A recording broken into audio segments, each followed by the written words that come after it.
Shalom saudara-saudari yang terkasih dalam Tuhan Yesus Kristus. Selamat pagi, selamat bergabung di dalam Sekar, program Saat Teduh kita bersama. Sebelum kita bersama-sama merenungkan firman Tuhan, mari kita bersatu dalam doa terlebih dahulu. Bapa kami yang ada di surga, puji syukur buat hari baru yang Tuhan percayakan bagi kami. Kami boleh bangun, bahkan kami boleh memulai hari kami dengan merenungkan firman-Mu. Kami percaya itu adalah anugerah kesempatan yang Tuhan berikan kepada kami. Tuhan tolong pimpin kami di dalam perenungan firman Tuhan ini. Biarlah kiranya kami semakin mengerti kebenaran-Mu dan semakin menghidupi firman-Mu. Terima kasih ya Tuhan. Dalam nama anak-Mu, Tuhan Yesus Kristus, kami berdoa. Amin. Saudara-saudari sekalian, perenungan kita pada hari ini bertemakan keluarga dan gereja sebagai rekan seperjalanan. Dan firman Tuhan yang mendasari perenungan pada pagi hari ini diambil daripada kitab Kisah Para Rasul 2, ayatnya yang ke-42 dan ke-46.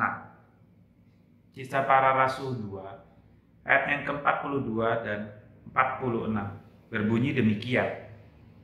Mereka bertekun di dalam pengajaran rasul-rasul dan dalam persekutuan, dan mereka selalu berkumpul untuk memecahkan roti dan berdoa. Ayat 46, dengan bertekun dan dengan sehati, mereka berkumpul tiap-tiap hari dalam bait Allah. Mereka memecahkan roti di rumah masing-masing secara bergilir dan makan bersama-sama dengan gembira dan dengan tulus hati. Saudara-saudari sekalian, saya mau bertanya kepada kita semua. Di dalam kehidupan Anda satu minggu, berapa banyak waktu yang Anda curahkan untuk yang pertama, bekerja, yang kedua, berkeluarga, dan yang ketiga, bergereja. Saya yakin masing-masing daripada kita semua memiliki prioritasnya masing-masing. Tetapi saya yakin secara mayoritas setiap daripada kita sebagian besar mungkin akan menjawab dengan sepakat bahwa waktu yang paling sedikit yang kita alokasikan adalah waktu untuk bergereja. Betul bukan saudara-saudara?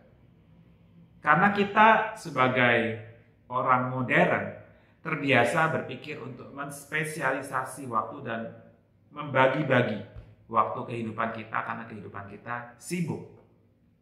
Tentunya sebagian besar daripada kita akan berkata waktu untuk bekerja itu adalah waktu yang paling banyak yang menyita waktu saya. Mungkin untuk ibu rumah tangga waktu yang terbanyak yang menyita hidup mereka adalah waktu di dalam keluarga, mengurus keluarga. Dan tentu saja waktu yang paling sedikit yang akan kita alokasikan adalah waktu untuk bergereja. Apalagi di tengah-tengah masa pandemi seperti demikian, bergereja secara fisik nyaris tidak mungkin. Sehingga kesempatan kita untuk bergereja hanya melalui virtual dan waktunya sangat sedikit sekali kita berikan di dalam seminggu. Padahal saudara-saudara sekalian, kita tahu bahwa untuk membentuk seseorang, membentuk pikiran, membentuk perasaan, dan membentuk gaya hidup sangat membutuhkan waktu. Lalu bagaimana dengan problema ini? Itu berarti, saudara-saudara, gereja sangat sekali pengaruh dan dampaknya bagi pembentukan hidup seorang Kristen. Kita harus mengakui bahwa kebanyakan daripada kita itu dibentuk di dalam tempat kita bekerja dan di dalam tempat kita berkeluarga. Apakah ini menjadi sebuah hal yang tidak terelakkan bagi seseorang Kristen? Kembali kepada tema kita, gereja dan keluarga sebagai rekan seperjalanan. Di dalam perikop yang kita baca tadi, diberi judul oleh LAI adalah cara hidup jemaat yang pertama, cara hidup jemaat yang mula-mula. Di sini digambarkan dengan indah bahwa mereka bertekun di dalam pengajaran dan di dalam persekutuan, mereka selalu berkumpul untuk memecahkan roti dan berdoa. Dan itu dilakukan tiap-tiap hari dengan bertekun dan dengan sehati tiap-tiap hari di bait Allah dan di rumah masing-masing, saudara-saudara. Mengapa mereka bisa dan kita tidak bisa? Mungkin di antara kita akan ada yang berpikir, ya karena itu zaman kuno. Ini zaman modern. Mereka dulu lebih nganggur daripada kita. Mungkin kita lebih sibuk. Betulkah demikian? Saudara-saudara sekalian, fakta yang mengejutkan adalah sebelum abad ke-19, kehidupan seseorang itu bekerja kebanyakan tidak terpisah daripada kehidupan mereka berkeluarga. Suami istri bekerja dari rumah. Suami istri bekerja bersama-sama sembari mengurus rumah. Suami istri bekerja sembari dibantu oleh anak-anaknya. Dan anak-anaknya di rumah belajar, bermain sembari saudara-saudara membantu orang tuanya bekerja. Ketika orang tuanya bekerja, anak-anak melihat. Ketika orang tua bekerja, orang tua meminta tolong kepada anak, tolong antarkan barang ini, antarkan barang itu ke sini dan ke situ, dan anak membantu. Bahkan saudara-saudara, ketika orang tua itu pergi ke ladang atau ke tempat toko di mana dia bekerja, dia membawa anak-anaknya agar anak-anaknya turut serta di dalam kehidupan berkeluarga yang bekerja. Ketahuilah ini saudara-saudara, bahwa gaya hidup orang modern, gaya hidup orang bekerja terpisah dengan keluarganya, bekerja di kantor, itu baru menjadi populer saudara-saudara pada abad 19 dan seterusnya sampai pada masa kita hari ini. Dan itu adalah sebuah hal yang kita pandang normal di dalam kehidupan seseorang. Terutama ayah bekerja di pabrik atau di kantor gitu atau di toko, di rumah ditinggal, isinya adalah ibu dengan anak, istilah itu begitu. Jadi yang mengatur rumah adalah ibu. Dahulu kala tidaklah demikian, saudara-saudara. Itu adalah sesuatu hal yang dulu unik, bekerja dan berkeluarga itu menjadi satu. Dan itu tidak kita kenali sebagai orang-orang hidup di abad 19, 20 dan 21 ini. Kita adalah orang-orang modern yang kita suka memilah-milah itu semua. Tetapi puji Tuhan kenapa? Di dalam masa pandemi ini, betul memang banyak pergumulan, betul memang banyak masalah. Tetapi saya melihat bahwa Tuhan melalui pandemi ini berusaha mengembalikan keluarga menjadi titik utama di dalam kehidupan kita. Tuhan mengizinkan melalui pandemi ini, Tuhan membengkokkan secara paksa, di mana suami dan istri harus bekerja bersama-sama di dalam keluarga. Dan mereka harus bekerja dan berkeluarga bersama-sama. Tetapi saudara-saudara, ini adalah pertolongan Tuhan bagi kita. Dia bengkokkan secara paksa sehingga kita work from home. Tetapi itu tidak cukup. Hal itu tidak cukup untuk membentuk iman dan kerohanian keluarga kita. Jikalau Tuhan dengan paksa membuat kita akhirnya bekerja dan berkeluarga menjadi satu pada masa pandemi ini, itu hanya berhenti kembali kepada gaya hidup jemaat, bukan gaya hidup orang-orang pada zaman dahulu. Tetapi saudara-saudara, kita mau mundur lebih jauh lagi, kembali kepada cara hidup jemaat yang mula-mula, di mana mereka bersehati dan bertekun bersama-sama, berkumpul tiap-tiap hari, tidak hanya di bait Allah, tetapi di rumah masing-masing secara bergilir. Mungkin mereka tetangga dengan tetangga, tetapi yang pasti adalah dengan keluarganya sendiri mereka berkumpul untuk bersama-sama, bertumbuh bersama-sama di dalam iman. Kembali kepada tema kita, gereja dan keluarga sebagai rekan perjalanan rohani. Bagaimana kita mengisi keluarga kita di dalam masa pandemi ini?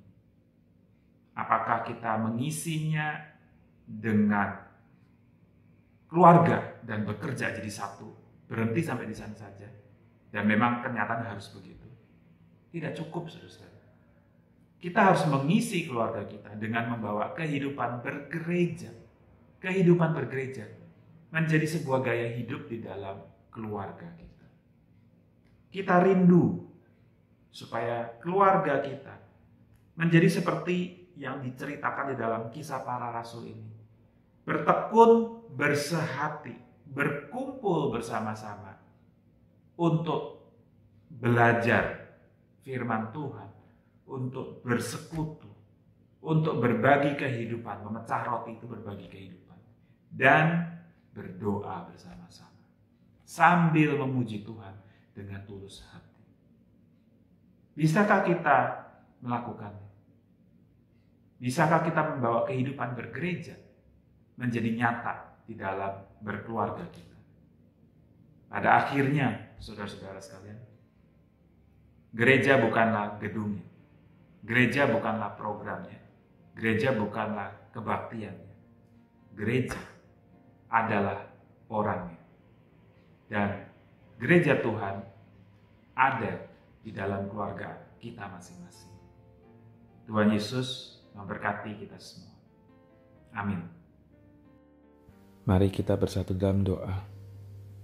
Ya Tuhan, kami mengucap syukur buat kebenaran firman-Mu pada pagi hari ini. Kami juga bersyukur ya Tuhan karena kami dipersatukan di dalam tubuh-Mu, tubuh Kristus, gereja Tuhan. Tuhan tolong kami supaya gereja dan keluarga di dalam GKI Jatinegara ini bisa menjadi rekan seperjalanan rohani yang solid. Tuhan tolong kami. Dalam nama Tuhan Yesus Kristus kami berdoa. Amin. Mari jemaat sekalian, kita juga mengambil waktu untuk berdoa syafaat.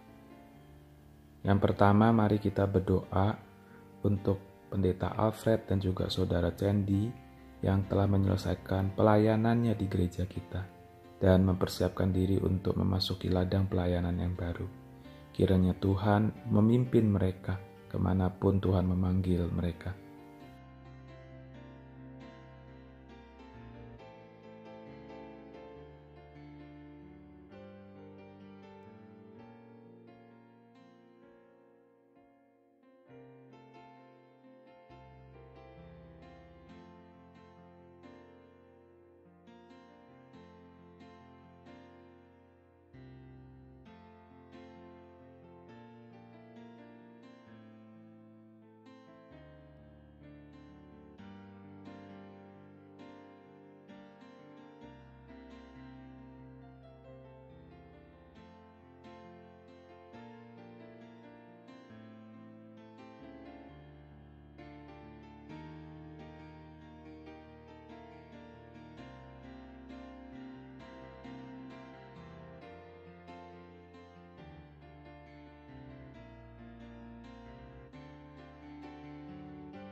Yang kedua, mari kita berdoa untuk kebutuhan gembala di GKI Jatinegara. Biarlah kiranya Tuhan yang menyediakannya bagi kita dan mempersiapkan gembala tersebut untuk melayani kita dan mendidik kita untuk menjadi umat Tuhan yang dewasa.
Yang terakhir, mari kita berdoa untuk Gereja GKI Jatinegara yang berulang tahun ke-42 pada tahun ini.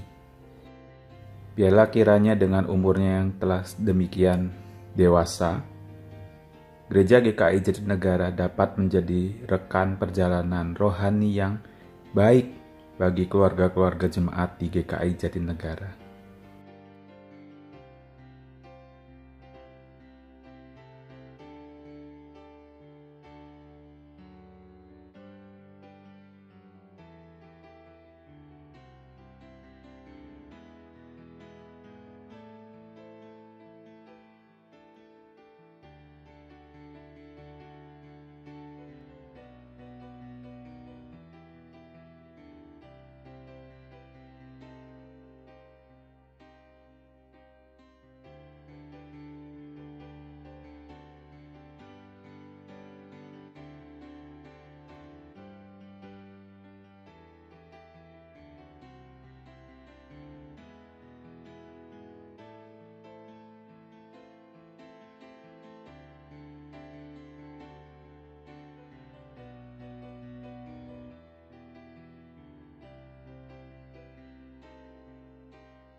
Tuhan, kami bersyukur buat penyertaan Tuhan sepanjang waktu bagi setiap kami.